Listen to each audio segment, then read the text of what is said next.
जिवंत देव, जो पवित्र प्रभू येशू ख्रिस्ताच्या नावाला धन्यवाद देऊ. प्रियांनो, आजच्या सकाळच्या प्रार्थनेमध्ये आपल्या सर्वांचं स्वागत आहे.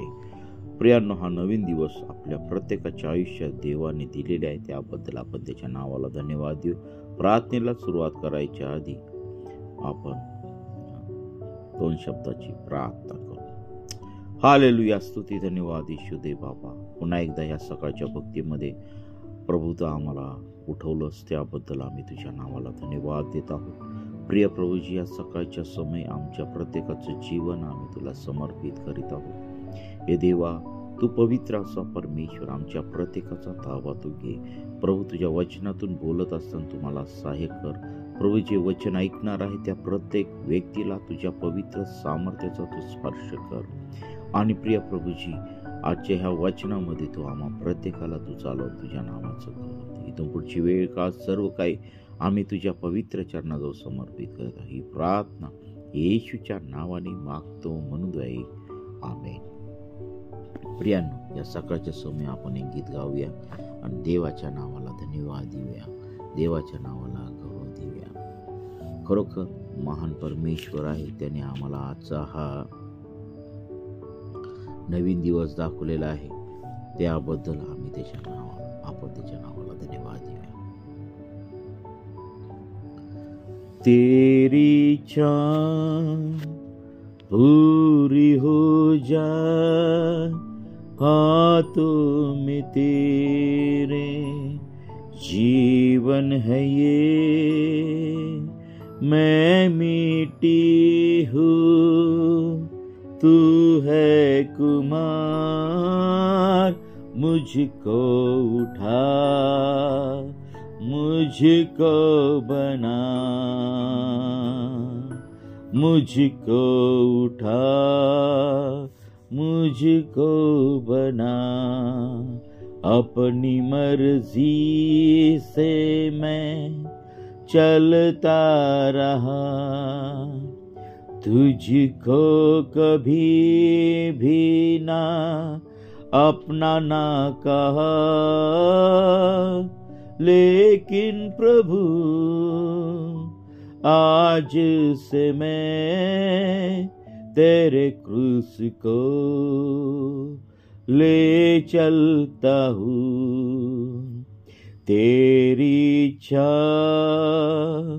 पूरी हो जाए हाथों में तेरे, जीवन है ये मैं मिट्टी हूँ, तू है कुमार, मुझको बना, मुझको उठा, मुझको बना, मुझको उठा. या गीताद्वारे प्रियांनो, देवबाप आपल्या प्रत्येकाला आशीर्वादित करो. प्रियांनो, या सकाळच्या समय आपण मन्नासाठी काढणारा उत्पत्ती याचा 40वा अध्याय. आता ह्या 40व्या अध्याय आम्ही 39व्या अध्यायामध्ये योसेफ आणि पोटिफराच्या पत्नीच्या बद्दल आपण पाहिलं होतं. परमेश्वराने योसेफाचं संरक्षण त्या ठिकाणी कशा रीतीने केलं, पोटिफराच्या पत्नीपासून, तिच्या व्यभिचार वृत्तीपासून देवाने योसेफाचं कसं रक्षण केलं आणि त्याला त्या घरातून कसं काढलं. मग नंतर तो तुरुंगात गेल्यानंतर देवाने त्याचा कसा सांभाळ केला, त्या अधिकाऱ्याची मर्जी योसेफावरती कशी देवाने योसेफाचा त्या तुरुंगामध्ये कसा वापर करून घेतला, हे आम्हाला त्या ठिकाणी दिसत आहे. आणि मग नंतर तुरुंगामध्येच असताना योसेफ या ठिकाणी बघा 40व्या अध्यायामध्ये कैद्यांच्या स्वप्नाचा योसेफाने अर्थ सांगितलेला आम्हाला ह्या ठिकाणी दिसत आहे. यानंतर असे झाले की मिस्राच्या राजाचा प्यालेबदार व आचारी या दोघांनी आपला स्वामी मिस्राचा राजा यांचा काही अपराध केला. प्यालेबदाराचा नायक व आचार्याचा नायक या त्याच्या दोघा सरदारांवर फारो रागवला. तेव्हा त्याने त्यास गारद्यांच्या सरदारांच्या वाड्यात कैदेत ठेवले. तेथेच योसेफही अटकेत होता. गारद्यांच्या सरदारांनी योसेफास त्याच्या तैनातीस दिले व त्याने त्यांची सेवा केली. तेथे काही काळ अटकेत राहिले व बंदीशाळेत पडलेले मिस्री राजाचे प्यालेबदार व आचारी या दोघांना एकाच रात्री त्यांना लागू पडेल अशा अर्थांची स्वप्ने पडली. सकाळी योसेफ त्याच्याकडे जाऊन पाहतो, तो ते खिन्न दिसले. तेव्हा आपल्या धन्याच्या कारागृहात आपल्याबरोबर असलेल्या त्या फारोच्या सरदारास त्याने विचारले, आज तुमचे तोंडे का उतरलेली दिसतात? ते त्यास म्हणाले, आम्हा स्वप्न पडली आहेत व त्याचा अर्थ सांगणारा कोणी नाही. योसेफ त्यास म्हणाला, अर्थ सांगणे देवाकडे आहे ना, मग आपापले स्वप्न मला सांगा. प्यालेबदाराच्या नायकाने योसेफाला आपले स्वप्न सांगितले. ते असे, स्वप्नात माझ्या समोर एक द्राक्षवेल होता. त्या द्राक्षवेलास 3 फाटे होते. त्याला कळ्या फुटून बहर आला व त्याच्या गुच्छास द्राक्षे येऊन पिकली आणि तो फारोचा प्याला माझ्या हातात होता. मी द्राक्षे घेऊन ती फारोच्या प्याल्यात पिळली व तो प्याला फारोच्या हाती दिला. योसेफ त्यास म्हणाला, याचा अर्थ असा, ते 3 फाटे म्हणजे 3 दिवस. 3 दिवसाच्या आत फारो तुझे शिर वर करून तुला तुझ्या हुद्द्यावर पूर्वत नेमील आणि तू पूर्वीप्रमाणे फारोचा प्यालेबदार होऊन त्याच्या हाती प्याला देशील. मात्र तुझे बरे झाले म्हणजे माझे स्मरण अवश्य ठेव आणि मजवर कृपा करून फारोपाशी माझी गोष्ट काढून या घरातून माझी सुटका कर, कारण इब्रायांच्या देशाहून मला चोरून आणले आणि येथेही या बंदीखान्यात टाकण्याजोगे मी काही केले नाही. स्वप्नाचा अर्थ चांगला आहे हे पाहून आचार्यांचा नायक योसेफास म्हणाला, मलाही असे स्वप्न पडले की पांढऱ्या रोट्यांच्या 3 टोपल्या माझ्या डोक्यावर होत्या आणि वरच्या टोपलीत फारोसाठी सर्व प्रकारची पक्वान्ने असून पक्षी माझ्या डोक्यावरील त्या टोपलीतले पदार्थ खात होते. योसेफाने उत्तर दिले, याचा अर्थ असा, त्या 3 टोपल्या म्हणजे 3 दिवस. फारो 3 दिवसाच्या आत तुझे शिर वर करून उडवील, तुला झाडावर फाशी देईल आणि पक्षी तुझे मांस तोडून खातील. 3ऱ्या दिवशी फारोचा वाढदिवस आला तेव्हा त्याने आपल्या सर्व चाकरास मेजवानी दिली आणि त्याने आपले प्यालेबदाराचा नायक व आचार्याचा नायक यांना पुढे आणले व त्याने प्यालेबदाराच्या नायकास त्याच्या हुद्द्यावर पूर्वत नेमले आणि तो फारोच्या हाती प्याला देण्याचे काम करू लागला. पण त्यांनी आचार्यांचा नायकास फाशी दिली. योसेफाने त्याच्या स्वप्नाचा अर्थ सांगितल्याप्रमाणे घडले. तथापि प्यालेबदाराच्या नायकाने योसेफाचे स्मरण ठेवले नाही, तो त्याला विसरला. आता पहा, ह्या ठिकाणी तुरुंगामध्ये असताना ह्या ठिकाणी 2 व्यक्ती होते, एक प्यालेबदार आणि एक आचारी. यांचे जे नायक होते त्या ठिकाणी त्यांना स्वप्न पडलेलं आम्हाला दिसत आहे. बघा, परमेश्वर हा योसेफाच्या बरोबर होता याचं आम्हाला ह्या ठिकाणी दिसत आहे. जेव्हा त्यांना स्वप्न पडले, ते स्वप्न पडल्यानंतर प्यालेबदार आणि आचार्याचा नायक दोन्ही नायक त्या ठिकाणी चिंतेत पडलेले आम्हाला दिसत आहे. त्यांना स्वप्नाचा अर्थ काय हे त्यांना समजत नव्हतं. आणि मग पहा, त्या ठिकाणी योसेफ होता. योसेफाने त्यांना विचारलं की पहा की तो त्या ठिकाणी म्हणत आहे, सकाळी योसेफ त्यांच्याकडे जाऊन पाहतो, तो ते खिन्न दिसले. तेव्हा ते आपल्या धन्याच्या कारागृहात आपल्याबरोबर असलेल्या त्या फारोच्या सरदारास त्यांनी विचारले, आज तुमची तोंडे का उतरलेली दिसतात? ते त्यास म्हणाले, आम्हाला स्वप्ने पडली आहेत व त्याचा अर्थ सांगणारा कोणी नाही. योसेफ त्यास म्हणाला, अर्थ सांगणे देवाकडे आहे ना. आता ह्या ठिकाणी सर्वात मोठी गोष्ट त्याने त्या लोकांना त्या ठिकाणी सांगितलेली आम्हाला दिसत आहे. तो पूर्णपणे देवावरती, ह्या ठिकाणी देखील पूर्णपणे देवावरती अवलंबून होता प्रियानो, आमच्या जीवनात देखील आम्ही पूर्णपणे देवावरती अवलंबून राहायला पाहिजे. जोपर्यंत आम्ही देवावरती अवलंबून राहत नाही तोपर्यंत आमच्या जीवनामध्ये यश प्राप्ती होत नाही.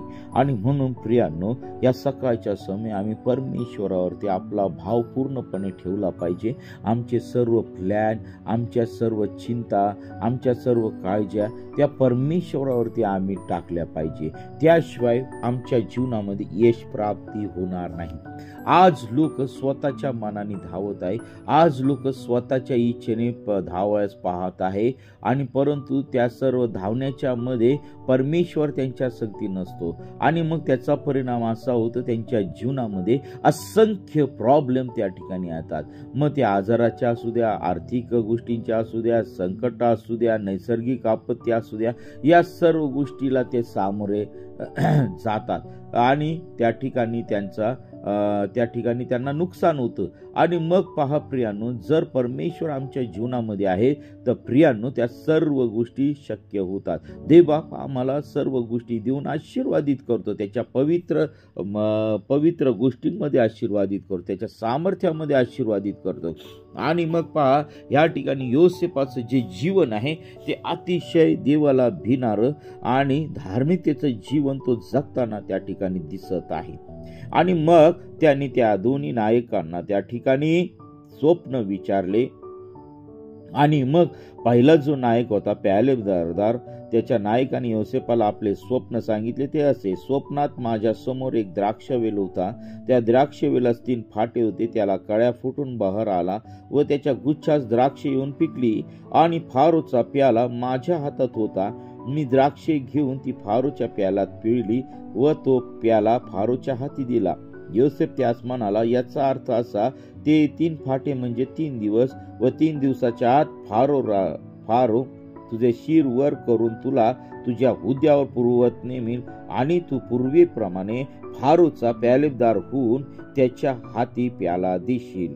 मात्र तुझे बरे झाले म्हणजे माझे स्मरण अवश्य ठेव.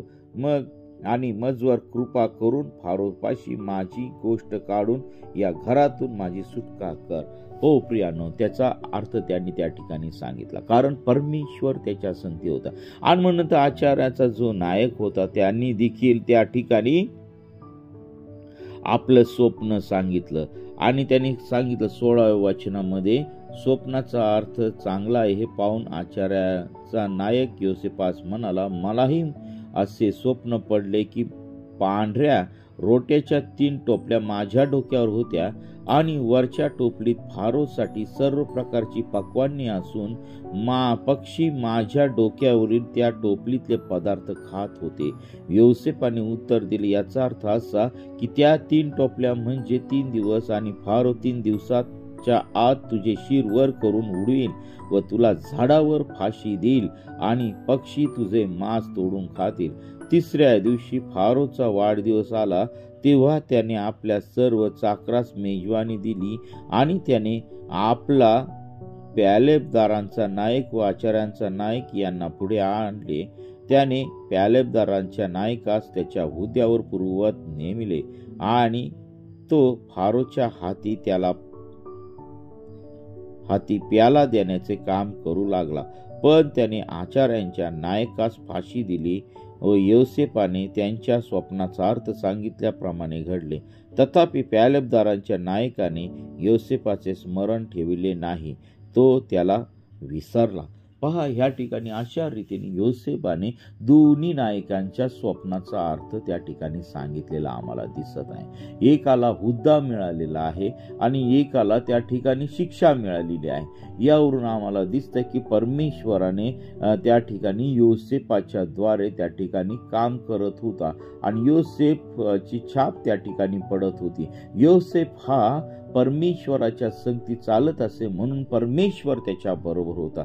प्रियांनो, आपल्या जीवनामध्ये देखील योसेफासारखं जीवन आम्ही जगलं पाहिजे. परमेश्वराला आम्ही आद्य स्थान दिलं पाहिजे, कारण ह्या ठिकाणी योसेफास स्वप्नाचा अर्थ सांगण्याचं दान त्या ठिकाणी होतं. आणि प्रियांनो, त्यांनी कठीणातले कठीण हे स्वप्नाचे अर्थ त्या ठिकाणी सांगून देवाचा महिमा त्या ठिकाणी केलेला आम्हाला दिसत आहे. प्रियांनो, आम्ही देखील परमेश्वर परमेश्वराच्या अधिक आणि अधिक जवळ राहिलं पाहिजे आणि कृपादानाने आम्ही भरलं पाहिजे. प्रियांनो, ह्या ठिकाणी ज्या आचार्याचं चांगलं झालं होतं, ज्या प्यालेबदाराचा नायकाचं चांगलं झालं होतं, तो सेवक त्या ठिकाणी विसरून गेलेला आम्हाला दिसत आहे. आणि मग पहा, अशा रीतीने तुरुंगातही परमेश्वराने योसेफाचा त्या ठिकाणी चांगला वापर करून घेतलेला आहे. आणि प्रियांनो, ह्या छोट्याशा वचनाद्वारे देवबाप तुम्हाला आणि मला आशीर्वादित करो आणि योसेफासारखं धार्मिक आणि पवित्र जीवन जगण्यासाठी देवबाप तुम्हाला आणि मला आशीर्वादित करो. आपण प्रार्थना करू. हालेलुया, स्तुती, धन्यवाद ईश्वर देवबापा. पुन्हा एकदा ह्या नवीन दिवसामध्ये आमच्या प्रत्येकाचा ताबा तू घे प्रभू. तू आम्हा प्रत्येकाला सर्व संकट, सर्व आपत्ती, सर्व प्रॉब्लेम, या सर्व वाईट गोष्टीपासून तू आमच्या प्रत्येकाचं तू रक्षण करा. तुझ्या नावाचं गौरव दे पित्या परमेश्वरा. आमचं जीवन शुद्ध आणि पवित्र तू ठेव. हे देवा, या शेवटच्या काळामध्ये राहत असताना आमच्या जीवनातील सर्व आजार, सर्व दुष्टात्म्याने लावलेल्या पीडा, सर्व संकट, निराशा, या सर्व आमच्या जीवनातून तू काढून टाक. प्रिय प्रभूजी, या सकाळच्या समय आम्ही सर्व तरुण पिढी तुझ्या पवित्र चरणाजवळ समर्पित करत आहे. सर्व वाईट मार्गापासून, सर्व व्याभिचारापासून त्यांचं तू रक्षण कर. प्रिय प्रभू येशू, ज्या लेकरांचे लग्न जमत नाही त्यांना तू वधूवर तू दे आणि तुझ्या नावाचं गौरव दे. प्रभू, ज्यांना जॉब नाही त्यांना तू काम तू दे. प्रभू, जे निराशित आहे त्यांच्या जीवनातील सर्व प्रकारची निराशा तू काढून टाक. प्रभू, जे तुझे सेवा करत आहे त्यांना तुझी सेवा करण्यासाठी प्रिय प्रभू येशू, तुझ्या पवित्र आत्म्याच्या सामर्थ्याने आर्थिक मदत आणि तुझ्या पवित्र भांडारातून त्यांना तू मदत कर आणि तुझ्या नावाचं गौरव दे. प्रभू, आजचा दिवसभरातील सर्व कामकाज तुझ्या पवित्र सामर्थ्याने तू आशीर्वादित कर. आमचं येणं जाणं तू आशीर्वादित कर. आमचा प्रवास तू आशीर्वादित कर. प्रिय प्रभूजी, आणि आजचा उपास प्रार्थना तू आशीर्वादित कर. प्रिय प्रभूजी, ज्या ठिकाणी आम्ही राहतो, ज्या ठिकाणी काम करतो, त्या सर्व कंपन्या, त्या सर्व संस्था तुझ्या पवित्र चरणाजवळ समर्पित कर. आमच्या सर्व अधिकाऱ्यांना तू आशीर्वादित कर आणि तुझं गौरव दे. प्रिय प्रभूजी, आमचे विशेष करून YMCA संस्थेसाठी प्रार्थना करत आहे की प्रिय प्रभूजी, आमचे सर्व पदाधिकारी आणि आमच्या सर्व YMCA परिवार तुझ्या पवित्र चरणाजवळ समर्पित करत आहे. प्रिय प्रभूजी, परिवारातील प्रत्येक सदस्याला तू आशीर्वादित कर. जे आजारी, दुःखी, कष्टी, संकटात आहे, प्रॉब्लेम मध्ये आहेत, त्या लोकांना तुझ्या पवित्र खिळलेल्या हाताचा तू स्पर्श कर आणि तुझं गौरव दे. प्रभू, तू जिवंत देव आहे याचा अनुभव तू आम्हाला दिवसेंदिवस देत आहे, त्याबद्दल मी तुझ्या नावाला धन्यवाद देत आहे. प्रभू, आज योसेफाच्या जीवनामधून आम्ही पाहत असताना प्रभू, त्याचं जीवन अतिशय धार्मिक, देवाला भिवून चालणारं, देवाला भिवून वागणारं आणि त्यामुळे त्याच्या जीवनामध्ये पवित्रता, परमेश्वरा तू त्या ठिकाणी योसेफाच्या जीवनामध्ये जसा राहिला तसाच तो आमच्या प्रत्येकाच्या जीवनामध्ये उतरून ये. आजच्या तरुण पिढीला योसेफाचं असं उदाहरण तू दे आणि तुझं गौरव त्यांच्या जीवनामध्ये उतरून दे. ही प्रार्थना येशूच्या नावाने मागतो म्हणून ऐक. आमेन, आमेन, आमेन, आमेन. प्रियांनो, आपल्याला जर प्रार्थना करायची असेल तर 97301668 या क्रमांकावरती संपर्क करा. आम्ही आपल्यासाठी प्रार्थना करत आहोत. देव आपल्याला व आपल्या परिवाराला आशीर्वादित करू. आमेन.